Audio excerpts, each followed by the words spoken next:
Usted ha referido, y en su momento también lo hizo el general Miyashiro, que fue creación de ustedes, y principalmente suya, este concepto de la inteligencia operativa policial.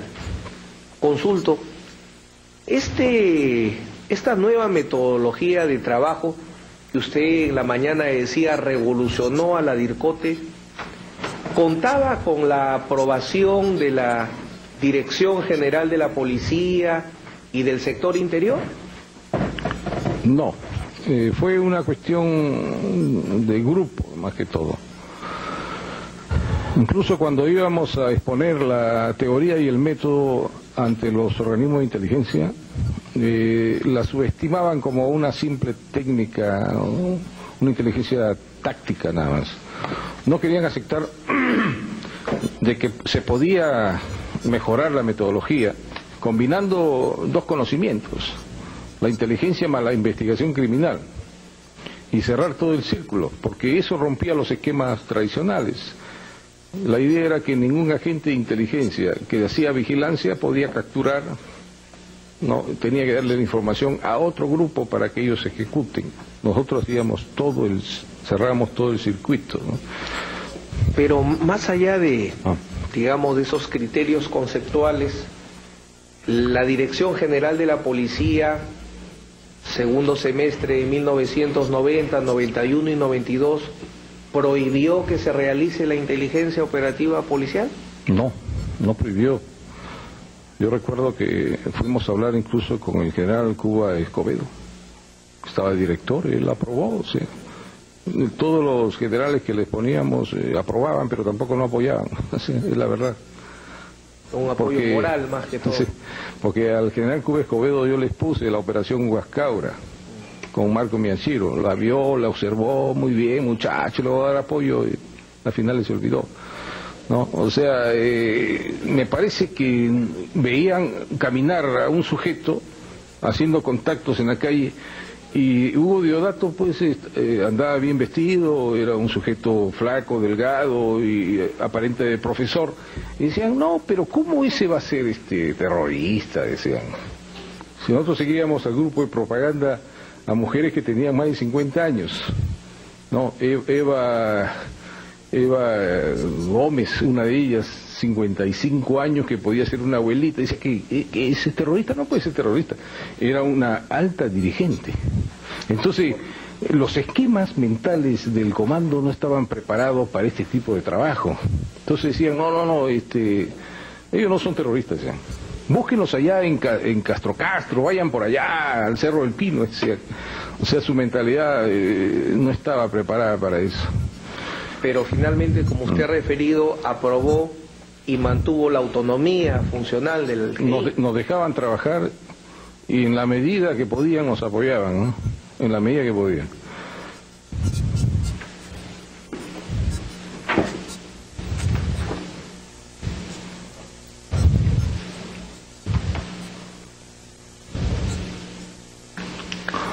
Usted ha referido en la mañana, vuelvo a repetir, usted dice que este método de inteligencia operativa policial revolucionó inicialmente DIRCOTE y luego DINCOTE. Por ejemplo, se cambiaron esquemas, usted nos ha explicado en la mañana que primero se capturaba y luego se investigaba, y se privilegió primero la investigación y finalmente la captura. Este cambio de metodología, más o menos, ¿cuándo se logra plasmar en la DIRCOTE? A comienzos del año 90. Desde comienzos del año. Con la creación del GEIN. Y poco a poco íbamos perfeccionando la teoría y el método después de cada operación. No todo era exitoso, a veces teníamos errores, detectaban la vigilancia. Teníamos algunos principios básicos que el agente de inteligencia debía formarse en el transcurso mismo de la operación. O sea, cuando habían fallas, eran detectados, los replegábamos y los poníamos en una academia que habíamos creado para que estudien ahí vigilancia y seguimiento 2 semanas. ¿Y quiénes le enseñaban? Los mismos compañeros que ya tenían más antigüedad. Y después de eso volvían nuevamente al campo. O sea, esa forma de aprender en los hechos o en el transcurso mismo de la batalla es lo que hacían los senderistas. Los verdaderos maestros salían de ellos mismos. Correcto. Y este cambio de metodología que también ha referido en la mañana, que el mejor terrorista era el terrorista vivo para que informe y permita seguir adelante con otras operaciones, conocer mejor al enemigo, ¿cuándo se logra consolidar? Apenas empezó el GEIN, comenzamos a estudiar bien al adversario y también a coger algunos principios que nos servían de base. ¿Por qué? Habíamos observado que cuando caía detenido un terrorista, estaba en el calabozo, el suboficial que lo custodiaba le preguntaba y le decía: ¿tú qué cuidas? ¿Por qué cuidas este viejo y caduco estado? Le decía: si te trata mal, te pagan mal, ¿por qué no te vienes con nosotros? Si nosotros ganamos, la República Popular del Perú te va a dar un grado, una jerarquía. Entonces la lucha también era ideológica y empezamos a buscar cómo contrarrestar eso. Y lo primero que decíamos: cuando te diga a ti ¿qué defiendes tú? Di que defiendes la vida mientras ellos matan, la libertad mientras ellos secuestran, y la democracia, mal que bien, ellos quieren destruirla, nosotros la defendemos. Entonces era una guerra ideológica y teníamos que coger algunos principios que nos sirvan para combatir de esa manera. Estos principios no son nuevos, están ahí en los libros, están en los antiguos estrategas chinos. A mí me hubiese gustado que estos principios también lo hubiesen cogido otros grupos, ¿no? Pero usted refería ahora, coronel, en la mañana, que esta nueva metodología, cuya paternidad evidente es en el GEIN, su palabra, la frase textual que usted utilizó fue: llegó a revolucionar DIRCOTE. Entonces, ¿en qué momento logra ya consolidarse como una metodología en DIRCOTE? Con la captura de Guzmán, indudablemente, porque una teoría y un método se ve que es buena cuando tiene resultados, ¿no? Mismo Mao dice: leer, ¿no?, es bueno porque se aprende, pero mejor es aplicar lo aprendido. Y nosotros en los hechos consolidamos la teoría y el método, y la cúspide de esta teoría fue en la captura de Guzmán. Pero todos esos años íbamos mejorando la teoría y el método, ¿no? Ya digamos que iba progresivo también. El conocimiento de Sendero era progresivo y también el mejoramiento de la teoría y el método era progresivo, ¿no? Tal es así que llegamos al año 92 con la captura de Guzmán, que fue la cúspide de esta teoría y el método, ¿no?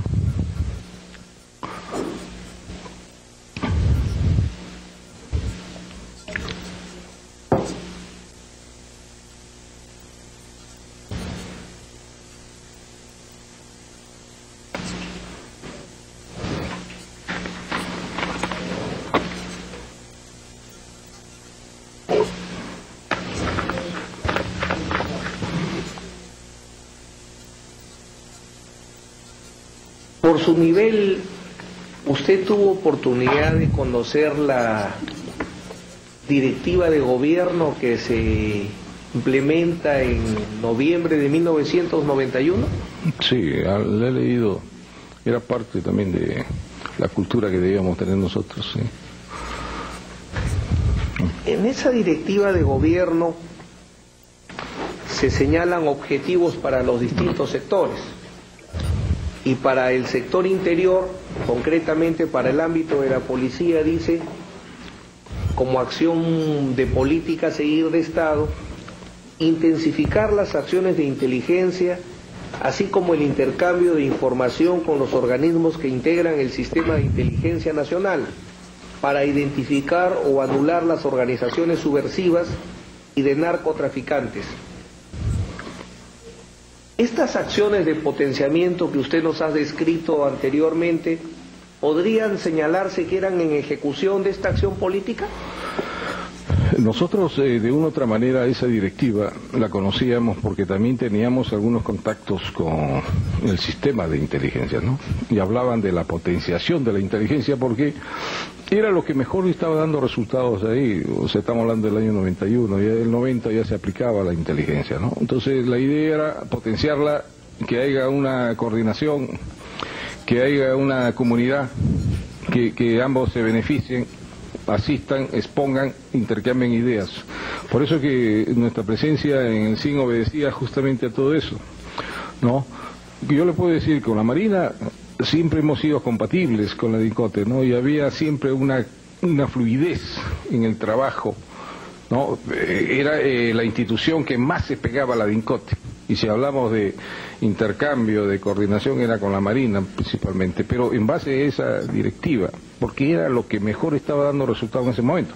Y cuantitativamente, porque además de coordinación habla de intensificar las acciones de inteligencia, cuantitativamente las acciones de inteligencia, las operaciones de inteligencia aumentaron.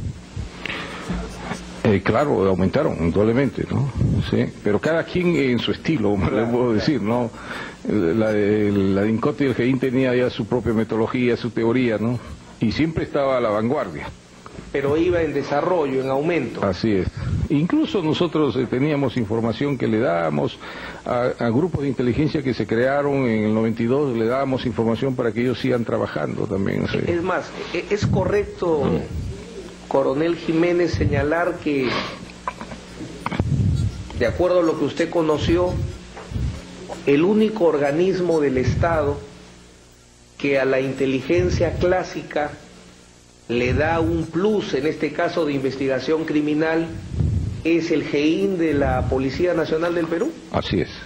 Fue una invención nuestra, que yo le llamo es parte de nuestra fortaleza académica, ¿no?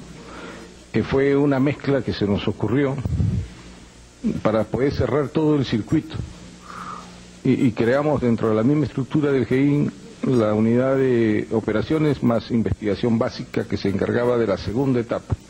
Y mientras le voy a preguntar por la organización del GEIN en su momento. ¿Usted conoció que algún otro aparato de inteligencia del Estado agregue a las etapas clásicas del ciclo de inteligencia algún otro tipo de acción?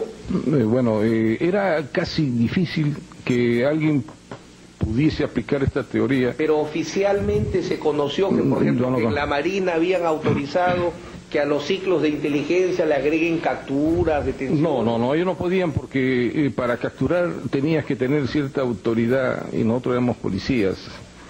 Podíamos detener en coordinación con la fiscalía, indudablemente. El fiscal entraba en esa etapa. Claro que se molestaban los fiscales, decían, ustedes me avisan cuando ya van a capturar, decían. Entonces se molestaban porque la etapa de inteligencia era una etapa secreta. Entonces, usted sabe que el fiscal es el director de la investigación y se supone que desde que comienza uno ellos deben conocer, pero con la inteligencia operativa policial esa etapa de inteligencia era secreta. Hay una etapa que no conocía. Por una cuestión elemental, porque habíamos detectado en un caso de que había un fiscal que tenía una prima que era de Sendero, entonces era conveniente mantener esa etapa secreta y cuando intervenía el fiscal decía, yo no intervengo porque ustedes no me han avisado toda esta operación del comienzo. Teníamos que llevarlo cargado a los fiscales, en el caso de Yovanca, y decirle, aquí está Yovanca. O sea, era un cambio completo de toda la metodología. Yo creo que ninguno podía hacer esa metodología porque no eran investigadores. Y nosotros todos éramos investigadores y podíamos cubrir las dos etapas. No sé. ¿Es correcto que la inteligencia operativa clásica o típica, no la inteligencia operativa policial, concluía con la producción de la inteligencia y su entrega a los elementos de maniobra correspondientes? La teoría, la doctrina así lo dice, para encubrir y no revelar la identidad de los agentes de inteligencia, ¿no? O sea, la inteligencia operativa clásica, su último paso es la entrega de la inteligencia a los elementos de maniobra correspondientes. Sí, así es.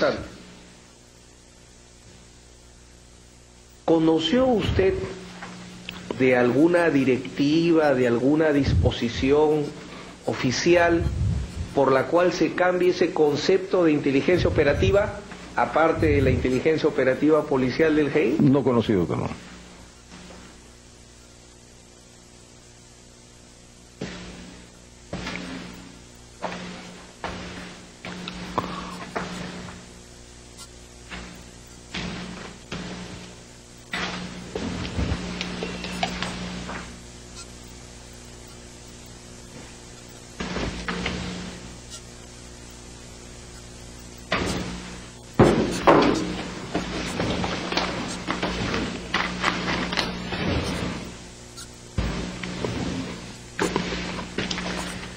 Acá en el tomo 1 de su obra, usted refiere en la página 352 a 356 quiénes fueron los integrantes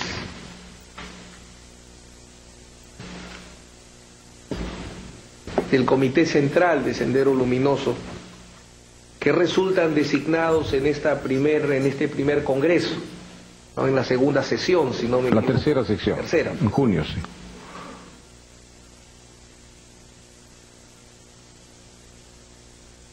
Como miembros titulares, Abimael Guzmán Reynoso. Así es. Bueno, aunque es obvio, pero permítame preguntarle por una cuestión de orden. ¿Fue capturado vivo? Sí. ¿Aplicando el método de la inteligencia operativa policial? Así es. Elena Albertini Parraguirre Reboredo fue capturada viva, Así es. también aplicando el método de la Sí. inteligencia operativa policial. Así es. Óscar Alberto Ramírez Durán fue capturado vivo. Él cayó en julio del año 99, creo, ya yo no estaba ese periodo, ¿no? ¿Qué método se aplicó para la captura de él? ¿También la inteligencia Sí, operativa también policial? la inteligencia, sí. Y participó incluso un grupo de policías ahí también, que habían trabajado en la DINCOTE también, sí. Hugo Deodato Juárez Cruzat Germán fue detenido vivo también. También aplicando la teoría de inteligencia. Elizabeth Cárdenas Guaita, camarada Aurora. Ella fue detenida en otras condiciones, ¿no? Pero también se aplicó la inteligencia. ¿Y fue capturada Sí, viva? ella, claro, y aparece en el video sobre Griego bailando ahí también, sí. Margie Evelyn Clavo Peralta, camarada Nancy. También fue detenida el año 95 por un grupo del GEIN, o sea, fue la última operación que hizo el grupo del GEIN ese año. María Guadalupe Pantoja Sánchez Doris. Cayó detenida también junto con Guzmán. Cuando usted habla de detenidas, es que fueron detenidas vivas, personas Sí, vivas. vivas el mismo día que cayó Guzmán, sí.